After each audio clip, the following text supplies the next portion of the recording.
Olá pessoal, eu sou Paula Ribeiro e estamos dando início agora a mais um podcast da Beneficência Portuguesa de Santos. Estamos sempre aqui buscando temas profissionais, médicos renomados para levar o melhor da informação sobre saúde para você que nos assiste.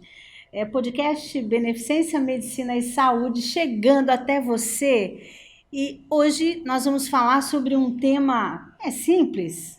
É barato, mas absolutamente decisivo aí para a nossa saúde, que é a água. E aqui no nosso estúdio já o nosso parceiro de todos os nossos podcasts, o presidente Ademir Pestana. Muito obrigada pela presença. É muito bom participar desses programas, né? Com esses médicos ilustres da Beneficência Portuguesa e da Baixada Santista também. Então a gente fica muito feliz de estar aqui e poder estender a beneficência à população como informações, enfim, e prevenção. Entendemos que a prevenção é o melhor caminho. E o presidente está com um novo visual hoje, especialmente para os nossos telespectadores. Eu tirei a barba, não tirei o bigode porque é Novembro Azul, né? Não deixa de ser uma lei de minha autoria, quando eu era vereador na cidade de Santos, Novembro Azul é uma lei de minha autoria, então eu não poderia deixar o bigode, ao menos, até passar esse espaço. Aí depois a gente faz uma enquete do que você achou do novo visual do presidente Ademir Pestana. E aqui o nosso convidado para lá de especial, somos fãs aí desse trabalho, Dr. Bruno Henrique Graça Plena Vieira, ele que é médico formado na Universidade Metropolitana de Santos em 2008, residência de clínica médica na Santa Casa de Misericórdia de Santos, residência de nefrologia na Santa Casa de Misericórdia de Santos, responsável técnico pela Davita Monte Serra, coordenador do Departamento de Nefrologia do Hospital Beneficência Portuguesa de Santos, a nossa casa, MBA em Gestão Empresarial pela FGV e pós-graduado em Segurança do Paciente pela Fiocruz. Dr. Bruno Henrique Graça Plena Vieira, muito obrigado pela sua presença aqui no nosso podcast. Eu que agradeço, Paula, presidente Ademir Pestana, obrigado pelo convite e muito feliz em fazer parte aqui desse grupo. Doutor, nós vamos falar sobre um tema aí que é bastante, como eu disse, né? É barato, simples, mas é algo essencial, né? Exatamente. E eu vou começar aqui com a pergunta para o doutor: por que a água é tão essencial para o funcionamento dos rins?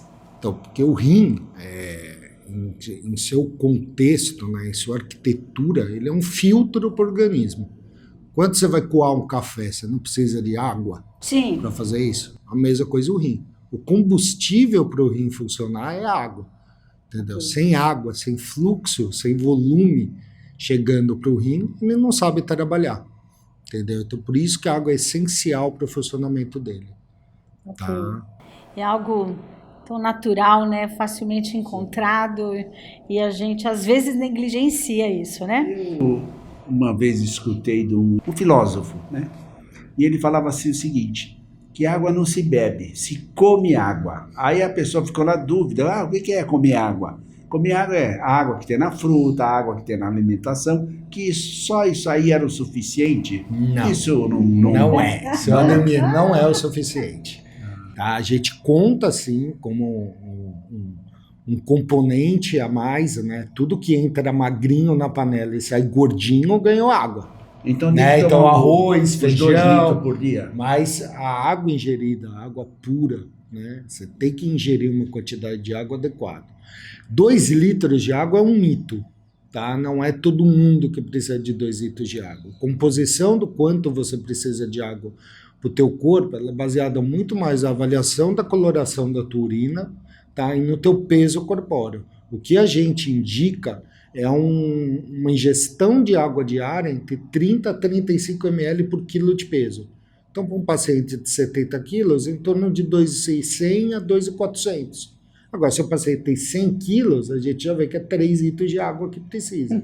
Então, tem que variar. A pessoa pequenininha, ela não é igual a pessoa com maior massa corporal, entendeu? Então a variação da água é importante, Então, baseada no isso peso. é interessante, doutora. Qual que é a quantidade 30 a por peso? 35 ml por quilo de peso. Tá. Você Tá? faz Esse a é o conta aí na mínimo de sua água casa. que a gente Aí precisa. conta a Coca-Cola, Guaraná.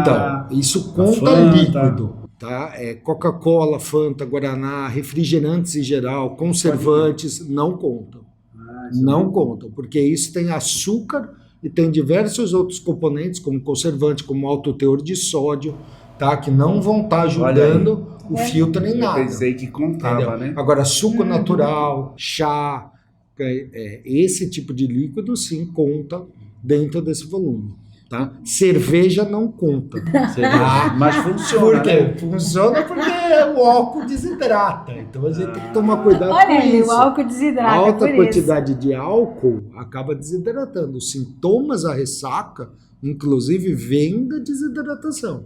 A dor de cabeça, o enjoo, tudo. Então, assim, você quer se prevenir, quer evitar a ressaca? Um copinho de água e um copinho de cerveja. Tá. Aí você vai beber mais e vai demorar mais a ficar bêbado e também vai ter uma ressaca mais leve. A gente A sempre tem mulher que e se o homem é a hidratar. mesma coisa. Mesma coisa. Mesma a coisa gente- nesse sentido do volume de água que a gente tem que ofertar. Então, 30 a 35 ml por quilo serve para ambos os sexos. A gente fala de rim, então inicialmente a gente tem a ideia de que o rim ele é um filtro, mas eu queria te ouvir falando um pouquinho sobre essa função do rim, né? O que o rim faz? Então vamos alfinetar um pouco nossos amiguinhos, Oba, nossos vamos colegas. lá. O rim é o órgão mais essencial do corpo humano, não é brincadeira. Tá, mas ele exerce assim, uma função muito importante. O rim ele é praticamente um guardião do nosso organismo. Tá? Ele é responsável por todo o equilíbrio no nosso organismo, tá? O que a gente chama de homeostase. Então, na verdade, se a gente pudesse definir a função do rim, seria esse. Ele é o responsável pela homeostase do nosso organismo. E o que é a homeostase? É o equilíbrio de todos os sais, eletrólitos, tudo, tá? Mas o rim aí não tem uma função só de filtro, tá? Filtrar é uma das funções que o rim tem. Então, jogar fora, né, os restos do nosso metabolismo é uma das funções que o rim tem. Agora, o rim também é o guardião de olhar o nosso estado de água, se a gente precisa guardar ou se a gente precisa jogar fora a água, tá? Isso é uma função inerente do rim, né? Por isso que a gente faz xixi, por isso que a gente urina, tudo, porque é reservatório ou não de água. O controle da pressão arterial é feito pelo rim. Se o corpo está com sal em demasia, está com líquido em demasia, é o rim que controla isso. Tá? Então, a hipertensão arterial, ela sofre diversos mecanismos intrínsecos ao rim. Tá? Como eu brinco sempre, o coração ele é só uma consequência da hipertensão. Né? A origem, a gente tem que sempre avaliar se está ou não está no rim. Quando você foi escolher a sua especialidade, você quis o melhor. Exatamente. Mas é verdade, assim, em outros lugares do mundo, quem seria o responsável pela hipertensão arterial é o nefrologista. Sim. Entendeu? O cardiologista, claro, uma especialidade maravilhosa, nossos primo irmão, né? Claro. O nefro não sabe trabalhar sem o cardio não sabe trabalhar sem o nefro, mas assim, quando os dois interagem, o resultado é muito mais satisfatório, entendeu? Mas na parte da hipertensão, o rim tem um privilégio, por quê? Porque o rim às vezes é a origem. O coração, ele só sofre a consequência. Sim. Ele não é a origem de hipertensão. Ninguém fica hipertenso por causa do coração. Como o coração, às vezes, tem que fazer um maior esforço... Ele sofre mais. Ele sofre mais, né? Exato. E o rim também, nesses casos, também, onde as pessoas têm os estreitamentos naturais, através da estrutura dos vasos, o rim também sofre? Sofre sim, Saldemir. Sofre bastante, assim. Ainda hoje, no Brasil, a principal causa de doença renal crônica, que é a perda de função do rim, né, por um período maior do que 3 meses, sem possibilidade de reversão, ou seja, se essa pessoa não cuidar, não acompanhar com o nefrologista, essa pessoa invariavelmente vai evoluir para a necessidade de uma terapia renal substitutiva, uma hemodiálise, diálise peritoneal, hemodiafiltração, transplante renal, são todas as modalidades de substituição da função renal. Ele fala assim, não está dando, eu paro, o rim faz isso? O rim sofre com isso, né? O rim sofre, a sobrecarga em cima dele é muito grande, né? E hoje no Brasil, ainda a principal razão de doença renal crônica é a hipertensão. No mundo, o diabetes já ultrapassou a pressão alta, mas no Brasil ainda a principal razão é a hipertensão arterial. Ok. A gente está falando sobre o poder da água na prevenção das doenças renais. Quais os sinais que o corpo dá quando nós estamos bebendo pouca água? Como é que eu sei quando está sendo insuficiente? O corpo pode dar vários sinais, como tontura, boca seca, tá? Mas o principal sinal que ele dá é a concentração da urina. Você olha, aquela urina amarelo alaranjada, é uma urina altamente concentrada. Ok, Tá? Você tá percebe faltando água. exatamente, você percebe que quanto mais você vai bebendo de água, mais vai clareando essa urina. Se ela tiver clarinha, eu tô kit com o meu rim. Tá bem hidratada, tá bom? Ok. Estar com a boca, não estar com a boca seca, não é sinal de que está bem hidratada. Se você está com a boca normal, úmida, tudo, mas está fazendo uma urina concentrada, você não está no seu estado certo de hidratação. Se tiver com a boca seca, tá faltando água. Deve estar faltando água, com certeza. Levantar-se várias vezes à noite para urinar é problema renal? Não, seu Ademir. Na verdade, conforme vai passando a idade, a tendência é isso acontecer mais frequentemente. Principalmente por causa da próstata, hiperativação da bexiga, tudo. Não indica claramente um problema renal. A gente precisa investigar se há um problema renal se você urina mais à noite do que de dia. Se a quantidade de vezes que você vai ao banheiro à noite é maior do que a de dia, aí vale a pena uma consulta com o nefrologista para fazer uma investigação. E para educar aquela bexiga preguiçosa, né, que recebe aí 300 gramas, 200 gramas de ml assim, de urina, já quer colocar fora. Primeira não coisa tem que deixar treinar, deixar lá encher um pouco, não? Existem algumas evidências da fisioterapia pélvica, tudo na melhora desse tipo de sintoma, tá? Mas, na verdade, o mais indicado é consultar um urologista e ver com ele o que está acontecendo com essa bexiga, qual é a principal etiologia disso, para você poder, sim, tratar. Tá? É que, às vezes, a gente confunde, né, o rim, né, o nefrologista com o urologista. Urologista, quais as consequências dessa desidratação repetida? Então, o mau funcionamento do rim é uma delas, né, Paula? Quando a gente permanece por muito tempo desidratado, o rim vai cada vez mais sofrendo, não filtrando, não limpando adequadamente. Isso pode levar a consequências graves, como a própria doença renal crônica, tá? Ou, em alguns casos, mesmo em jovens, em adultos, né, em adulto jovem, pode causar lesão renal aguda, tá? Que é um caso... Mesmo com jovens, né? Mesmo com jovens pode ocorrer. Quando a gente fala da formação de pedra nos rins, ela tá ligada a essa baixa ingestão de água? Tá, porque assim, você precisa ter algum favorecimento genético, tá? Não é só a baixa ingesta de água que causa isso, mas a baixa ingesta de água está altamente relacionada com o aparecimento da pedra no rim, da litíase renal. Por quê? Porque você tem um menor fluxo de filtração, né? Você tem menos água entrando para o rim, esse líquido fica mais estável, acumula mais alguns minerais ali no rim que favorece a formação, tá? do cálculo renal. Quando a gente fala de poder da água, né? Olha que coisa impressionante. Essa dor insuportável que leva até o desmaio na eliminação do cálculo renal, por que dói tanto, né? Se vai através dói de uma porque uretra. Então, mas a pedra ela é maior do que às vezes a pedra, por menor que ela seja ali, o ureter também não é um tubo muito grosso, né, seu Ademir? E altamente inervado. Então, assim, quando a pedra passa lá, ela machuca toda a parede do ureter. Por isso que às vezes sangra na urina, tudo isso. Isso causa essa dor angustiante mesmo. Se o pai teve problema renal, ou mais alguém da família, é uma hereditariedade que a pessoa também vai ter, não? Tem diversas doenças que estão relacionadas a fatores genéticos, sim. Como, por exemplo, a litíase é uma delas. Que pai, mãe, litíase é a pedra no rim. Pedra no rim, pai e mãe que tiveram pedra no rim, a chance do filho fazer é muito grande. Tem uma doença renal policística autossômica dominante, que é uma doença de origem genética. Pai que tem vai transmitir aos seus filhos. Existem outras doenças renais que também estão ligadas a fatores genéticos. Tem uma doença chamada doença de Fabry.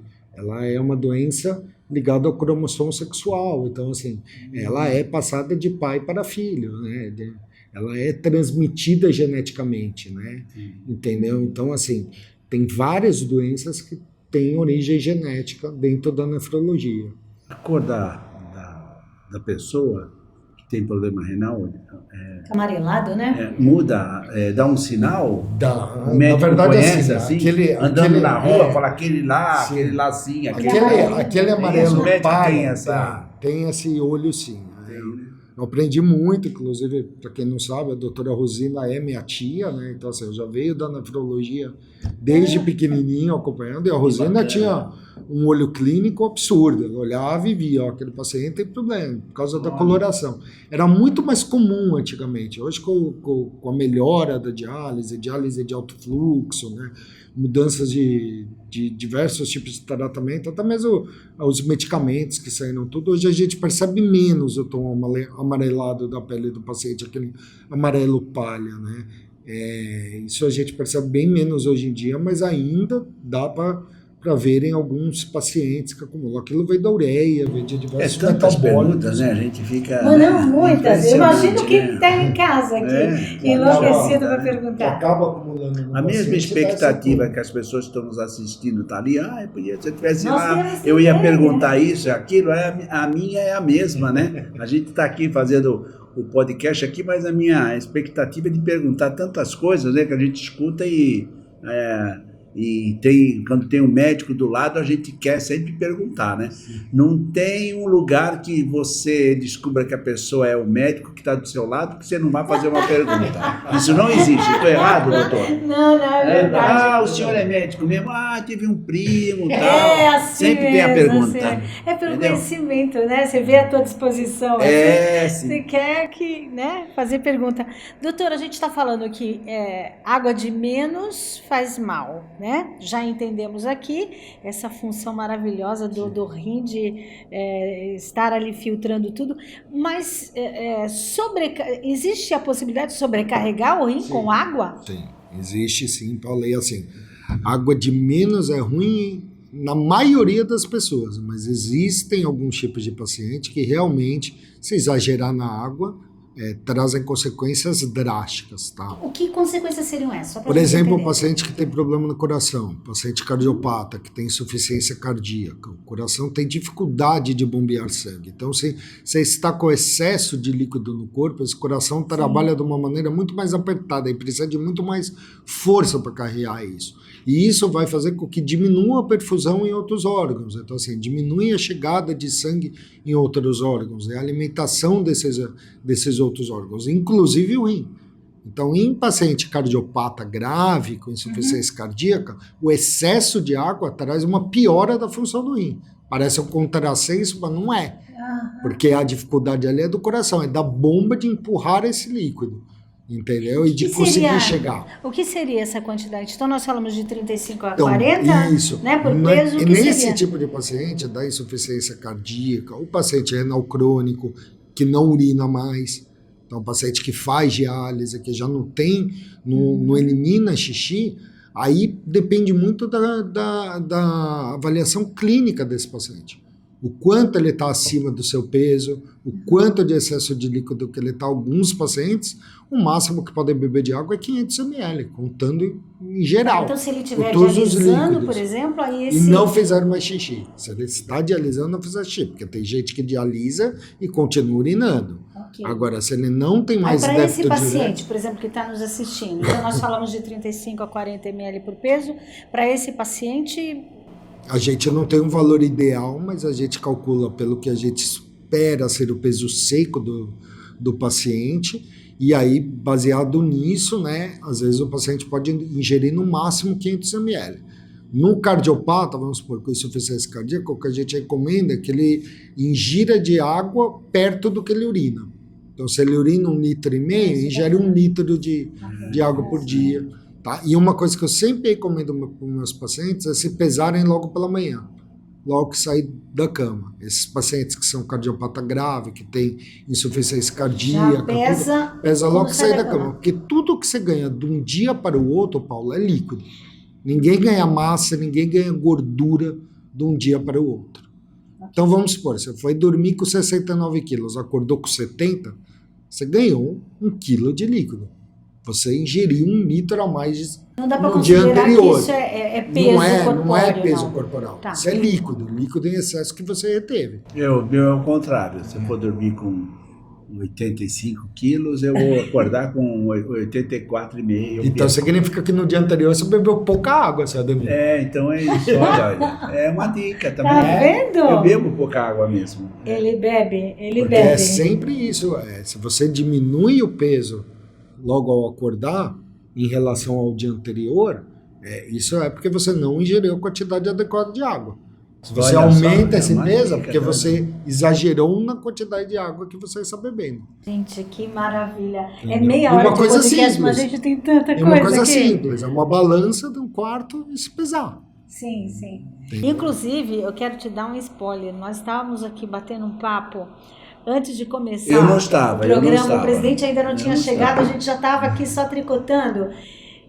Nós vamos trazer o Dr. Bruno mais uma vez para falar, que talvez seja a dúvida que você talvez esteja pensando aí, sobre creatina, Whey protein. Suplementação. Se é bom Isso me ou interessa muito, se é hein? bom ou se não Ontem é. eu tomei um copão assim, 250 gramas. Então, há controvérsia. No próximo programa, com o Dr. Bruno, nós vamos falar só sobre esse assunto. Só um spoiler para você. Doutor, a água presente nas frutas e nas verduras. Beber também água. serve como hidratação? Comer água. Ó, Comer esse água. tipo Comer serve, água. mas não conta como um todo. Você precisa da ingestão de água pura, de água, O né? presidente precisa Não da só o que ingestão está de na água pura. fruta e na verdura não é o que serve. Ela conta junto. Tá. Diferente do refrigerante, do como a gente discutiu, do suco em conserva, de tudo isso, essa água conta. Ok. Mas ela não pode ser a única fonte de água que você tem. Tá. Entendeu? Tem diferença de hidratação para crianças e idosos? O idoso e a criança eles têm maior necessidade de vigilância do estado de hidratação deles. O idoso desidrata muito rápido. E um grande ponto do idoso é que o idoso não sente sede. O mecanismo de sede do idoso é reduzido. Então a gente precisa estar ofertando líquido o tempo todo para ele, tá? E monitorando como é que está a urina, Que como é que esse está a diurese. startzinho do organismo não Exatamente. avisa que é hora de beber E a água. criança a mesma coisa. A criança também é mais frágil, mais suscetível à desidratação. Então para eles e também a gente, né, às vezes muito pequenininho, não consegue nem buscar água, a gente tem que estar ofertando o tempo todo. Mas o valor do quanto a gente calcula é bem semelhante, tá? Dos 30 aos 65, excetuando-se aqueles pacientes que você analisa aqui, insuficiência cardíaca grave, paciente com doença renal, oligoanúrico ou anúrico, aí esse tipo de paciente não se beneficia da água, tá bom? Ok. A água com gás, né? Às vezes, vou tomar uma água, vou pedir com gás. Água com gás é igual refrigerante. Tem Paula. o mesmo efeito da água comum? Não tem. Não tem. É água, tem gás mas porque não. tem gás. Tem gás, Mas tem ela vai sódio. perder quando ela chegar Tem sódio. no nosso tem sódio, aparelho sabe? digestivo. Então Entendi. não tem o mesmo, tem os conservantes, tem tudo que o refrigerante tem. Então assim, você não tá Olha aí, tá colocando uma vendo? coisa A gente no Mas tá a água pode ser aprendendo na muito aqui. temperatura ambiente, gelada, tanto faz. E se Isso- for isso água não- quente? Se você não tiver dor de barriga, não é bom. O rim vai igual. Porque eu já vi pessoa tomando O rim água vai igual, quente, seu que é bebê. digestivamente é boa com chá, né? Vamos Mas lá. não Água com limão ou bebidas detox tem impacto real Gengibre, na saúde renal? vinagre. Não tem nada evidenciado. Nada. Não existe nenhum trabalho, nenhuma evidência científica de melhora sobre isso. Tá? Água com limão, detox, nada disso. O que tem realmente fundamentado é a própria injeção de líquido. Tomar mais água não vai dizer que a pessoa vai engordar. Não. Vai ganhar peso, não. Se ela engordar, se ela ganhar peso, ela está ganhando líquido. Aí tem que investigar outras causas. Tem que ver se não tem uma doença renal mais grave, se não tem problema da tireoide, se não tem problema do fígado, problema do coração. Tem que investigar. Se ela está ganhando peso, ela está ganhando líquido. Ela está retendo líquido. A gente tem que ver qual é a razão disso. Ah, tá. Então, se estiver retendo líquido, há necessidade de uma investigação. E qual é o exame pro rim, saber se o rim está bem? Creatinina. O exame mais... O exame que a gente gostaria que estivesse na boca de todo mundo é isso, a creatinina. Pouca gente conhece, mas um exame simples, barato... Sangue, exame de sangue. Simples, barato, que nos dá uma grande informação. Qual é o... Que ela estima qual é a função renal. Qual é isso? O índice normal da creatinina ela estar abaixo de 1, seu Ademir, mas ela depende muito da massa muscular de cada pessoa. E aí, por isso, a gente faz um cálculo com uma fórmula que hoje é a mais aceita, chama CKD-EPI, tá? É uma fórmula feita com vários tipos de pessoa, várias raças, que estima como está a função do rim. Tá? E através da creatinina se traduz essa fórmula e aí você vê o quanto o seu rim aparentemente está funcionando. Tá? O normal é você ter uma creatinina abaixo de 1.